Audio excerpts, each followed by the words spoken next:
All right, welcome back to Getting Past the Premium, everybody, with Ryan and I today. Ryan, you're back. What's up, man?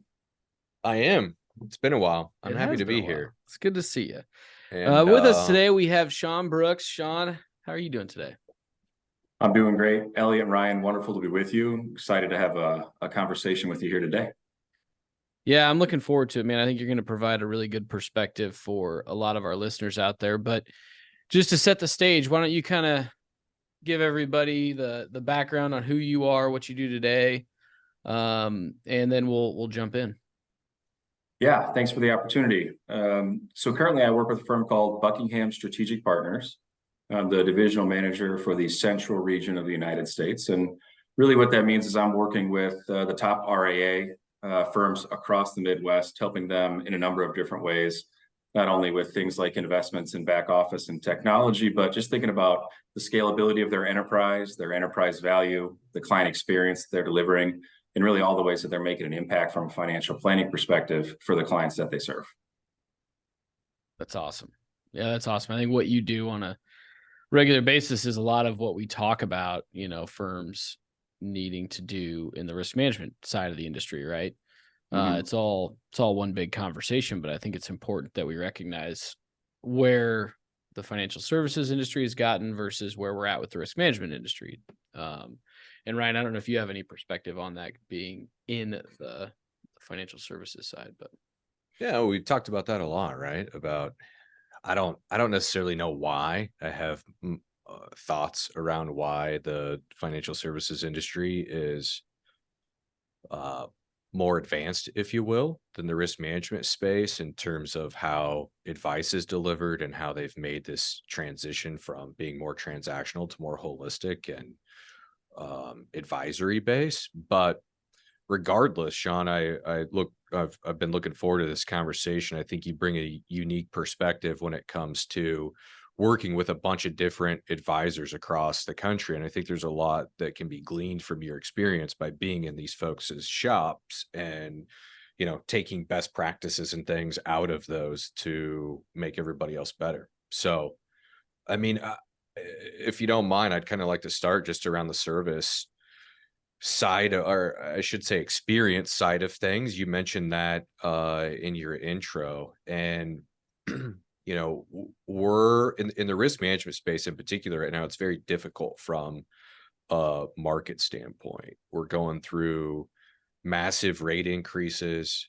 Companies are continuing to be non-renewed and having to go out into the marketplace and find new insurance carriers to um, represent these businesses and whatnot. And it's tough from an advisor's perspective dealing with all of that. Very similarly in the financial services space where, the market's down 20-30%, like what you say and what you deliver from a client experience matters. So with that being said, like, kind of walk us through what you've been seeing lately from a client experience perspective on the wealth management side of the business that's been helping, elevate relationships on your end. Yeah, I think that's the key word there, relationships, right? I mean, that drives everything, especially in the financial advisory space, right? Getting to know the potential client, understanding their vision, their values, their goals, really what they're trying to accomplish that's outside of just the commas and decimal points that they have on their statements, right? So it really does come down to relationships, and those relationships can sustain for 10, 20, 30, 40, 50 years, depending on if you're helping children and the next generation. So having that personal connection and developing that relationship is key to everything related to the client experience. Now, there are a lot of different layers to the client experience, and happy to kind of dig into those different things. But I don't know if you've ever read or have heard of Dennis Mosley Williams or the book, The Experience Economy. yeah. Just thinking about, what are we really providing, right? Is it a service versus an experience? Now, one comes at a premium in terms of what people are willing to pay for, right? Dennis likes to use the old Starbucks analogy. You go in there, that's more than just a cup of coffee, right? So if we think about how this might translate to either the risk management business or the wealth management business, whatever the case might be, the successful advisors that I'm working with are really thinking more than just, hey, can we do the basics? It's, can we do the basics, do them really, really well, but then keep bringing more to the table. And that experience is all encompassing and can range outside of financial topics very broadly. So just in a nutshell, that's kind of what I'm seeing, and happy to dig into that a little bit more. I think there's a lot to chat through in terms of what that client experience can mean, how to deliver it efficiently, keep that level of personalization and kind of uniqueness for each individual family that you're serving. Yeah, I'd love to dive into it deeper. And it's so crazy, the correlation between the two industries, if you will, because like I'd summarize what you just said a little bit into like value compression, right? It's like they thought fee compression was going to start happening in the wealth management space. We haven't necessarily seen that, but it certainly has been like, what else are you doing for me? And in the risk management space, like commissions are set at the carrier level. Like we don't have any control over our income and fee structure from that perspective. So it literally becomes a conversation around, can we be doing more? Can we provide more to our clients for the same revenue? And how do we do that in these markets? But yeah, I'd love to have you continue to dive down that path between, you know, the difference between service and experience. Yeah, and service and experience are two elements of, you know, what a client perceives, but they are intertwined, of course, but they are different, right? I think about service and just in terms of reducing the friction that a client may have, whether that be on a transactional side or, you know, even if it's a request that comes in from a client, let's say, who, you know, needs funds out of their investment portfolio, whatever the case might be.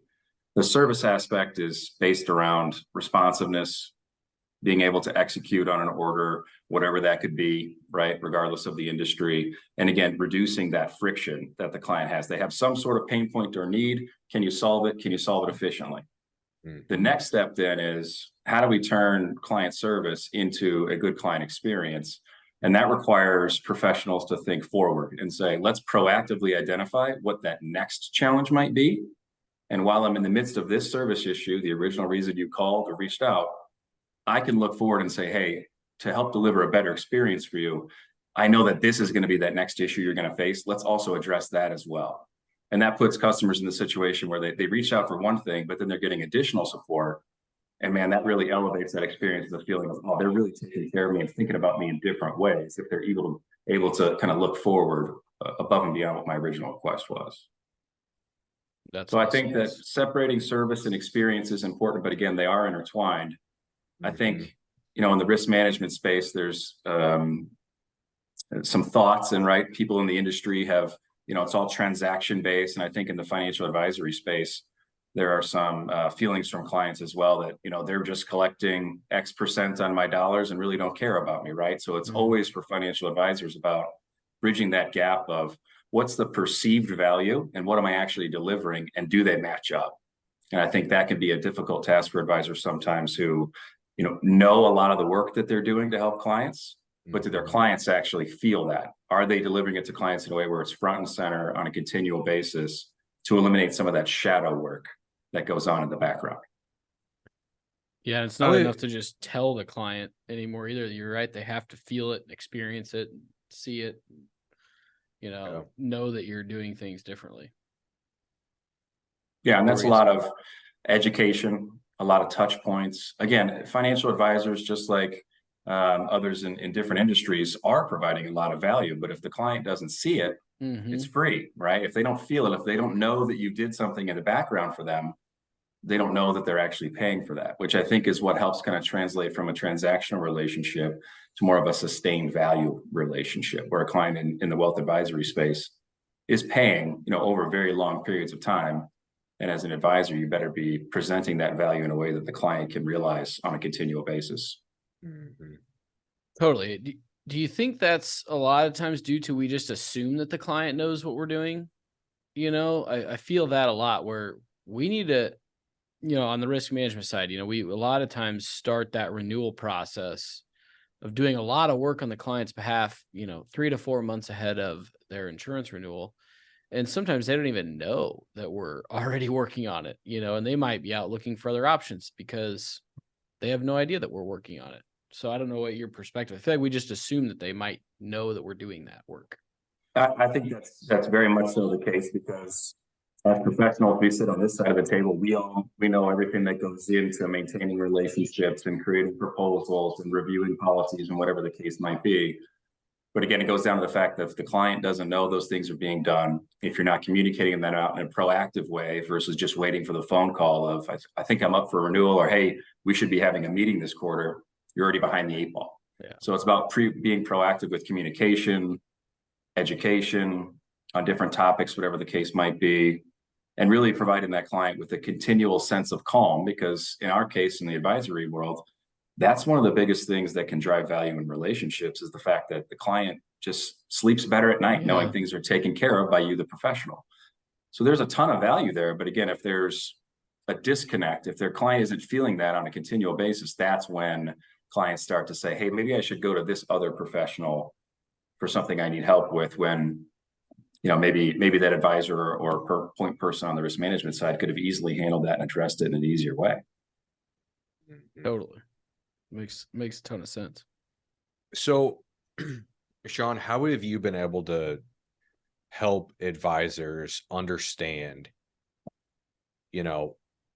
what they're doing from a service perspective and what they're doing well, but that's kind of table stakes, right? Like they have to reduce friction, they have to do those things. How have you been able to identify those? And then on the same hand, with the experience, it's like, okay, well, this is going over and beyond, so we need to like look at that as an experience and try to make that better. Like, what's been your experience walking into an advisor shop and looking at those and helping them kind of understand what they've been providing? And like, maybe it's just a function of highlighting that more, and then, oh, well, you do this is over and beyond, like put this in a little bit different light, and your clients are going to get a different perceived value from that significantly. Yeah, I think one exercise that I'll take advisors through is just asking the question of, let's just pretend.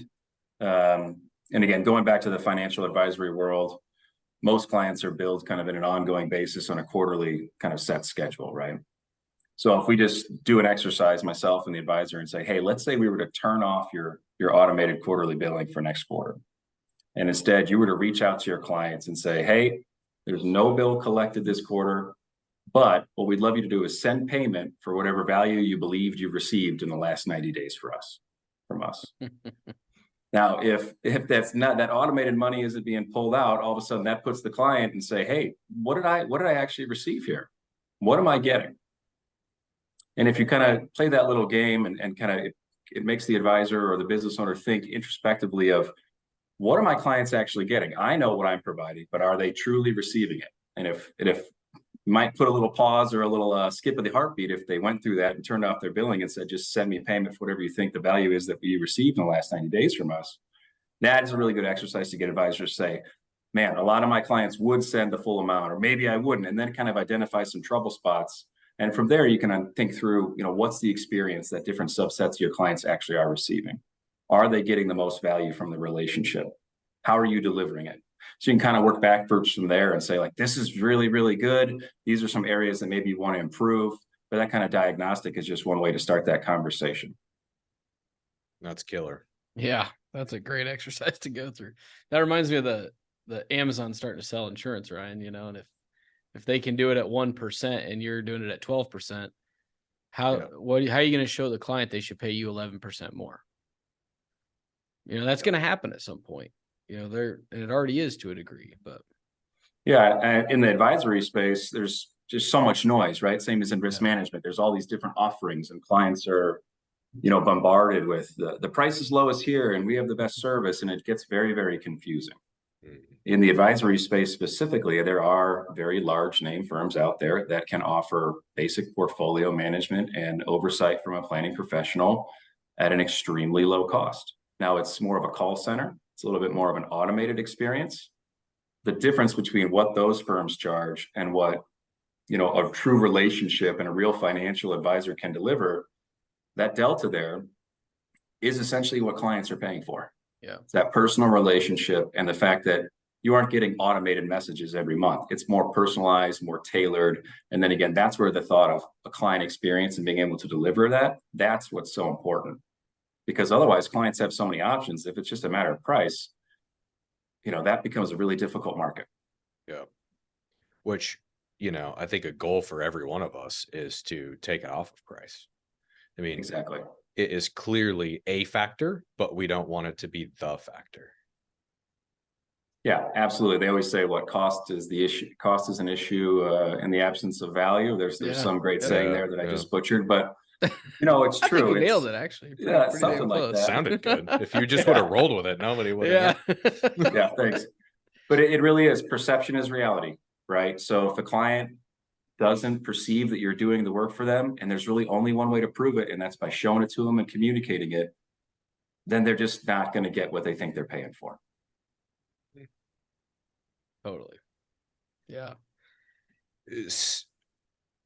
I want to bring in another variable here to the same conversation. Because, that sounds simple enough, right? Like, to kind of walk through an exercise, put yourself in that position to gauge how you're articulating the value to a client, but layer on like the right or the different types of client variable, if you will, right? Like how important is that in this same conversation? Because you can't deliver an experience or the same experience to 7 different types of clients. Yeah. So in my world, we call that like client profiling or kind of a segmentation exercise. It's really just understanding what are the types of clients that are out there, who you're trying to serve, and what are the solutions that you can bring to them that may be unique across some different client profiles, and then really tailoring that offering to fit the needs of those different profiles, right? Because otherwise, again, you're just more of a generalist, and we all know, and when you become a generalist, it's very hard to charge a premium. When you become a specialist and can serve unique profiles of clients or businesses, that makes you far more valuable to that overall relationship. Is that what you're talking about, Ryan? Yeah. Yeah. So I think there's a lot of work that can be done there, and especially in the financial advisory space, it's about truly understanding what those client profiles look like. And then again, thinking about the service that you're delivering, kind of working backwards and saying, what are the top problems those clients are going to face? How can I solve them? And then how can I also turn that service model into allow room to be proactive about other issues those clients are going to face potentially down the road? And I think thinking about, we use the term sales process, but that's really where you can differentiate when talking with the prospect of, here's what we've constructed. We know this is going to be valuable to you. But again, here's all the other stuff that you probably haven't even thought of that we're already thinking about that you're going to need us for down the road. And we're already there in terms of being able to deliver that to you when the time is right. And you can do that because you understand the client. Yeah, exactly. And I feel like that's the key, especially even related to things like marketing as well. If you don't know who you're talking to, then you're talking to nobody.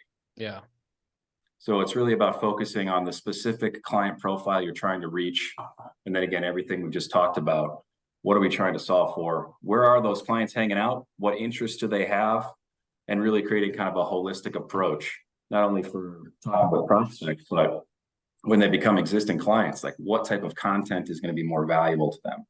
Yeah. What type of engagement, what type of events, what type of billing methodology, what kind of technology? Thinking through every single step in that client journey for those different segments takes some work, but from there, once you can start to implement that in an efficient way, it really can sing. Yeah, I agree with that 100%. And when you're talking to somebody that is still, maybe a generalist or hasn't gone through that process, why do you think that is? Or are there some common themes as to why advisors have not taken that, gone through that exercise to do the client profiling and get dialed in on who they're serving?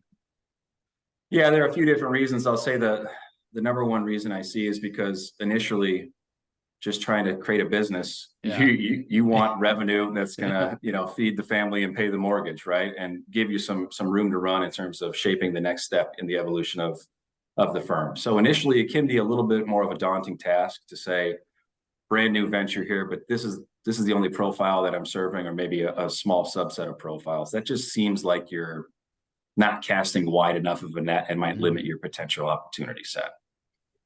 Actually, the reverse is true. We could talk about that. But what I'm seeing a lot of now is the firms who have hit a certain level of viability and have good revenue are pretty happy with the model that they're delivering, but they know they're delivering their best work to, let's say, the top 20, 30, 40% of their clients. They're willing to say, hey, I want to rework some things here. My firm has evolved. My service model is at a point where I want to spend even more time and energy on these ideal clients, because those are the folks that give me the most passion. When I wake up in the morning, those are the folks I want to talk with. Those are the problems I enjoy solving. So then you can really kind of shift after you've reached that viability in the business to say, now I want to be really, really focused on maybe these 1 or 2 or 3 segments.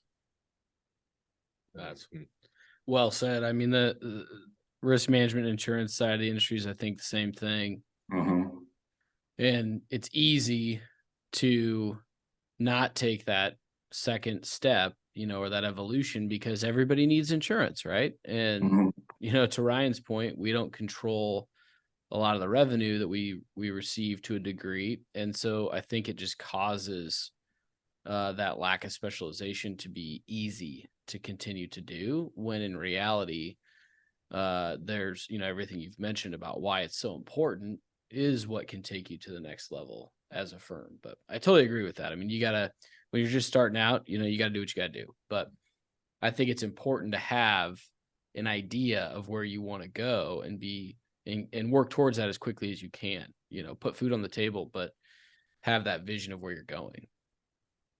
Yeah, I think that the more laser focused you are, the earlier on in the business venture on who exactly you want to serve. I mean, I could think of firms like Apple. Like Apple came out and stated, we're not for everybody, right? Yeah. We're this kind of cool, punky tech company, and it's more than just a phone. And they sold kind of that image and that brand, right?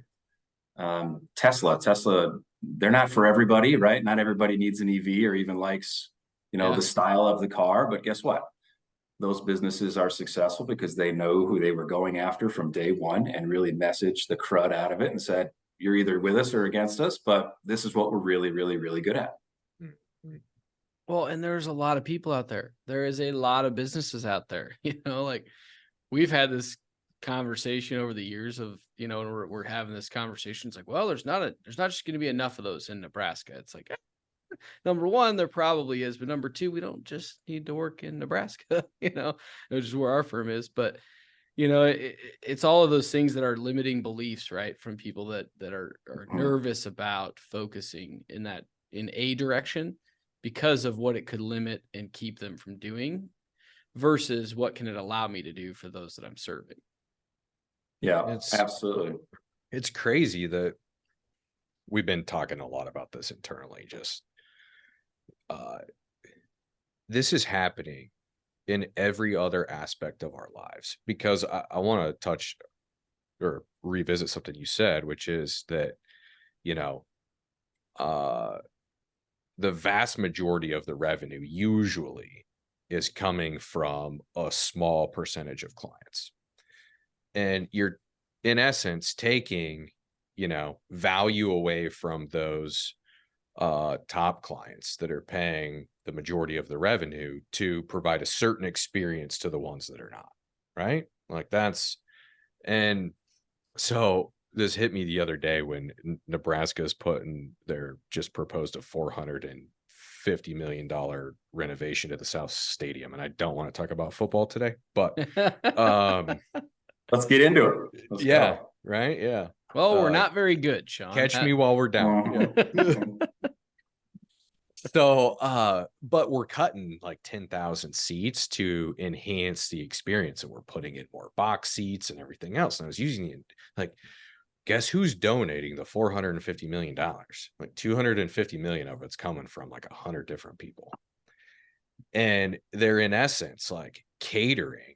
You cannot have the same seats. You cannot provide the same experience. You cannot provide the same view or vantage point to every single person in the stadium for the same price.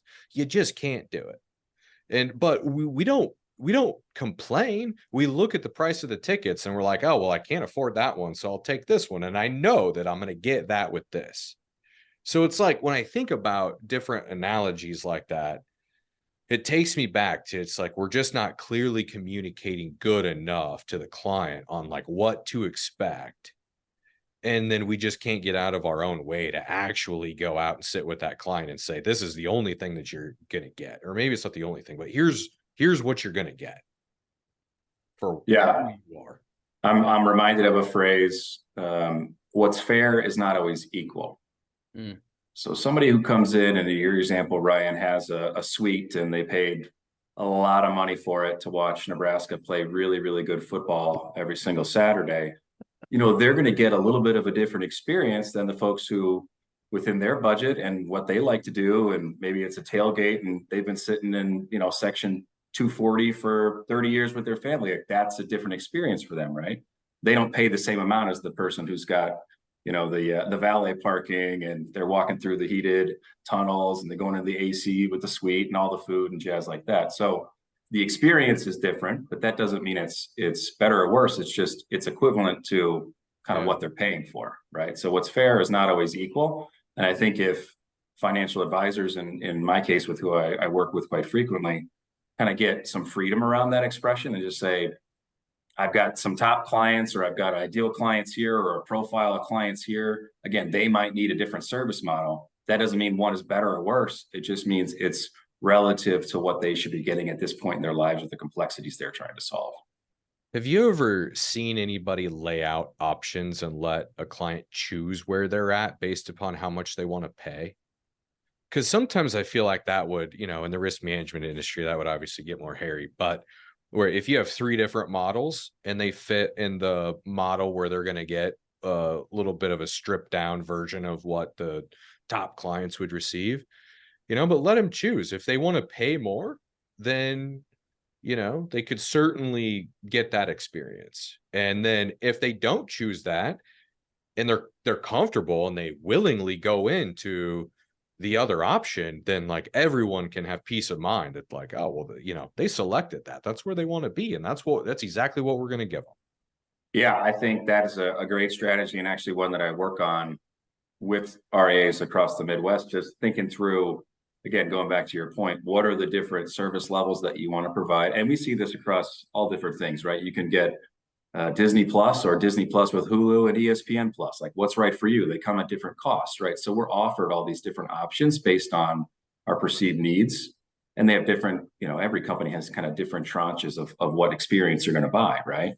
So in the advisory world, you know, really thinking through and showing that client, hey, here's what we're going to deliver based on your situation. I think this is the best experience for you. If the client says, you know, step down or step up, if appropriate, absolutely fine. The trouble spot there is then just to make sure that that client isn't kind of going through a scope creep and asking for services that are, let's say, upward in terms of what they're paying for. And they start asking for more and more and more and more, then you have to have that discussion with the client of, we agreed that this was the model that we're delivering. You're talking about things that are getting in a little bit more complex. And for the time and services and resources that requires, you know, that necessitates a change in fee. So it's just about being willing to have that conversation and educating the client on what they're set to receive, and then really making sure you actually are delivering on that. Because the second you then deliver a lot less than what they think they should be getting, then the question is, well, why didn't I just pay for this lower, let's say, premium package right over here? Yeah. There's a level to that too, and there's a lot of psychology that goes into, you know, designing those levels to get where to put clients in the service model you want to get them into. Meaning, like, if you want to get them to the $1,000 service, you have a $500 service, $1,000, and a $2,000, because you want them to fall in that middle one most of the time. And there's a lot of, I know I just saw a study about, they went through, regardless of the size of drink that McDonald's was offering, the majority of people selected the middle drink size, regardless if it was big, small, and different. And I think that applies to a lot of things. You know, there's an anchor point that's high that they think, well, that might be more than I need, but I don't want the lowest end, so they go for the middle. I think it's slightly different in our industry, you know, because you're doing a lot of complex stuff and bringing a lot of different value to the client potentially. But I think some of that still applies, and that's more of a marketing technique and a sales technique. But I think that can be beneficial as well with a model like that. Yeah, I think you're right there. Behaviorally, there are different. A lot of science has been done in behavioral economics and why people make choices the way that they do. Some anchoring things like that, different biases that can come into play. But at the end of the day, what I coach advisors on is just making sure that the model that you want the client to get into based on what you know they need and how you can deliver to them will be a valuable experience, should be what you lead with, in my opinion. So sometimes giving too much choice in terms of, well, we can do it this way or that way, but here's the way I think you should do it, and this is what I think is the best offering for you, can create some of that confusion. And then in those situations, that's when we see kind of the brain locks up in the decision-making process, and people become hesitant to lock themselves into one or the other because they don't necessarily know what questions they should be asking. Yeah. So another strategy is really, as the advisor, and again, that's what they're paying you for, is that coaching and guidance, is really kind of leading with the firm. This is the model I built out for people in your situation. This is how we help people the best, people just like you. So there's a lot of conviction with that. And I think that conviction can also be quite powerful as well. Yeah, it's great perspective for sure. And then, yeah, just to double down on that, with what we are delivering, I totally agree with you. If you're delivering more of a commodity type service or something like that, I think some of those behavioral based type of nuances are probably much more applicable, right? So I think that's spot on. Yeah. And just to build on that a little bit further, and we talked about, client experience. I know you've had Dan Allison on previous episodes with you, and I've known Dan for a number of years. It really, his whole thing comes down to, are you providing an experience that's referable in the first place? Yeah. So if we go back to the idea of generalist versus a specialist, it's harder to get referrals if you're a generalist, because your message or your experience might be a little bit diluted. Let's just say the customer isn't getting everything, let's say at 100% efficiency and kind of receiving all that value. The more specialized you are, the more laser focused you are on, again, who you're serving and how you're going to serve them. That creates a more referable experience, because that client or customer is just getting, 100% realization of everything that you're bringing to the table. Yeah, so it's such a key component. It really I think is. The emotional side of actually driving an experience leads to that, of people are that emotional connection. If they can feel the experience, if they can, know it's not, they're not equating it just to a financial transaction, is going to stick with them a lot longer than, a financial transaction. And so I've kind of gathered a lot of that as you've been talking about. When you describe an experience, it's an emotional connection to a degree, because they can feel something different when they work with you. The emotional connection drives everything. And then again, even in the risk management world, is thinking about what are the other elements of the discussion we can have here that aren't necessarily related to the deal itself. Again, I talk about financial advisors working with clients on other aspects of their life. Maybe it's health and wellness, things that maybe you wouldn't assume a financial advisor could help you with. But the more you can kind of centralize and say, hey, I've already thought about these issues. They aren't probably the primary reason you came to me, but I'm aware of them. Yep. I have people I can bring in, resources, or I have expertise in these areas outside of kind of the core competency you think you're hiring me for. That then adds additional value, and that then increases the overall experience as well. Yep. How do you see, or what do you see in folks you're dealing with that are really on they're doing the best job at driving an experience? Like, what are some unique things that come to mind that you've seen firms doing that, we may not think about when we think about the experience around financial services? Yeah, it's a lot of little things that are, again, relationship based and kind of behavioral based. Just as an example, it's just one quick thing that I find really good advisors do is they're proactive about finding reasons to celebrate or commemorate a moment with a client. Doesn't have to be related to anything for why they're getting paid from that client, but it's, hey, I know your son just got into University of Nebraska and he's going to be a football player. Congratulations to you. Done a great job raising him. Here's a sweatshirt, Nebraska dad, whatever the case might be, but doing so just unprompted and saying, hey, we're thinking about you. Now that requires the advisor to be listening, taking notes, maybe even using some technology or a CRM system or something like that to keep organized and efficient with that. But the more reasons you can find to celebrate and kind of share in some joy with clients or be there for them in times of need, that is, I think, again, going back to the idea that relationships drive everything, that's so crucial. And I think really impactful, you know, far more than just showing off different, you know, technologies and softwares and proposals and things like that, right? Because that has a certain shelf life. Yeah. That's sweet. Yeah. It shows not only the deep relationship, but that personalization that you have in it. You're listening, as you mentioned. I mean, that listening has become such a overlooked trait, I feel like, by industry professionals, right? Like, we just think we know what the client wants or should want. We're not listening to exactly what they're saying, and they can sense that. They feel it. You know, it becomes, every time you do that, it becomes more of a product. And the more that you're personalizing back to those conversations, you know, the things that you're talking about, that just elevates you in their eyes big time.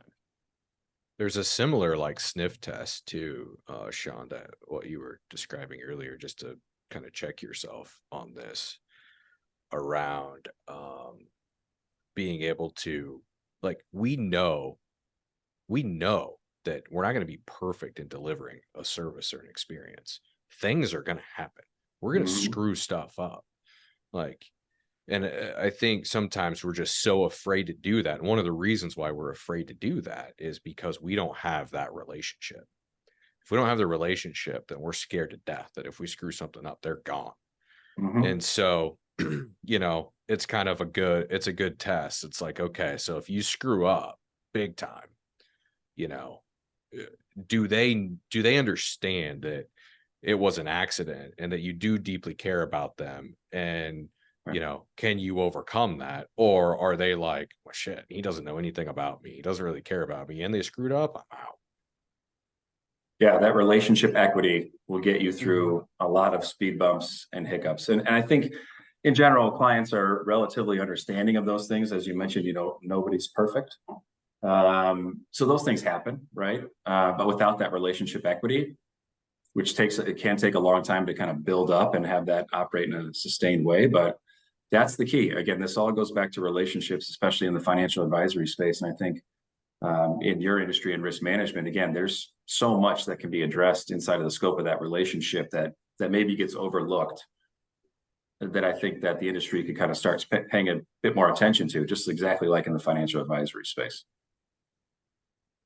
I couldn't agree more about that. Yeah. I think the opportunity is bigger in the risk management space than in the advisory space. Well, we're just starting to see and I mean, I know there's been firms doing this for a long time, so I don't want to make it sound like we all are transactional, but I think you're starting to see a lot of these conversations happening in the risk management space, which is encouraging. Whereas I think it's been happening in the financial services side of the industry for a long time. And we can take some cues from that. Just like, you know, obviously you work with folks on a daily basis just doing this, you know. That's a good point. Yeah, good. I think everybody wins in that too, right? I mean, clients are going to get more, right? They're going to receive more value. And the professionals are going to be able to deliver that value and keep growing great businesses in that way. So again, the better the experience, the more holistic it is. Everybody wins, in my opinion. Yeah, it truly is like a dual approach, because I don't want to take away from it. Like, there are advisors out there that have done a phenomenal job of creating a relationship with their client. But I hear all the time where, like, that is the entire value proposition too. Right. So it's like, well, I don't want to move my business. Why? Well, because I've been with Jim for 30 years. Well, what's Jim do for you? Well, I mean, he takes me golfing. Like, we hear that nonstop. And it's like, okay, well, does he do anything in relation to like providing you value for the amount of money you're paying him on an annual basis? Right. I don't know about that. So it's like, you know, it is a dual approach. You got to provide value from a service and experience perspective and relationship equity value, if you will. Yeah, absolutely. That's that relationship equity we were just talking about in that example you just described. I hear that as well. And it was one of those things where you just have to work with that client, kind of provide some education with them on really what they should be receiving based on how you perceive their situation and how you'd help them overcome whatever problems or objectives they're working with. And then, you know, sometimes behaviorally decisions won't get made, but Yeah. at least you put your best foot forward and said, this is what we're trying to accomplish. We know we can help people just like you. And you hope that, you know, that client sees that and makes the right decision. Yeah, absolutely. You're not gonna win all of them in that case. And sometimes it's frustrating because you're like, damn it, Bob, stop taking them going golfing, Bob. Come on. And but that's been our industry. That's how people have been trained for a long time. So Yeah, well, maybe you just take them golfing twice as much as Bob's doing, and then you've got that over them, and then it's all the other stuff you finally get to talk about, right? So you never know. Exactly. Well, hey man, we've been going for a while here. What else, just kind of wrap up what we've been talking about? Is there anything that we didn't hit on, you know, from that client experience service perspective that, you know, you want to make sure you're talking about with everybody? You know, a lot of times when we talk about client experience, the one thing that people will say is, you know, that sounds great, but that's a lot of time and energy and thought and just kind of effort to put into that. Not that they don't want to, because again, they're trying to get to a spot that delivers an exceptional client experience. But how do I manage that? You know, that's always the question. How do I keep all that personalization, but have it done in a scalable and kind of systematic way on the back end? So that is definitely one of those challenges, but that's another area that just in working with firms for a number of years, there are a lot of different solutions that are available out there to kind of help think through that. Because I think scalability and systematization of your systems and processes, that's really is what going to set you free so that you can maintain that high degree of personalization and then enhance the experience as we've been talking about today. So lots to think about, but you know, hopefully that's helpful. Oh, extremely. And I know everybody out there is going to get a ton out of this episode. So I appreciate you taking the time to kind of share what you're doing on a daily basis. I know it's been valuable to not only your firm, but a lot of the RIAs and us and everybody that works with you guys. So appreciate your time, man. And Absolutely. We'll hopefully chat soon. Maybe we'll get out on the golf course. More than Bob would take you for sure. Happy to do it. And really appreciate the time here today with you guys. And Sean's good enough. I think he could accommodate like my score as well. I have to absorb it now. Yeah, nobody can absorb your score. Now I have to be responsible for your experience. Is that what you're telling me? I have confidence in you that you have the ability. That's what I'm saying. I appreciate it. Well, yeah, it's been a lot of fun. Thank you so much for letting me join this episode. You got it. Thanks, Talk Sean. soon. Thanks.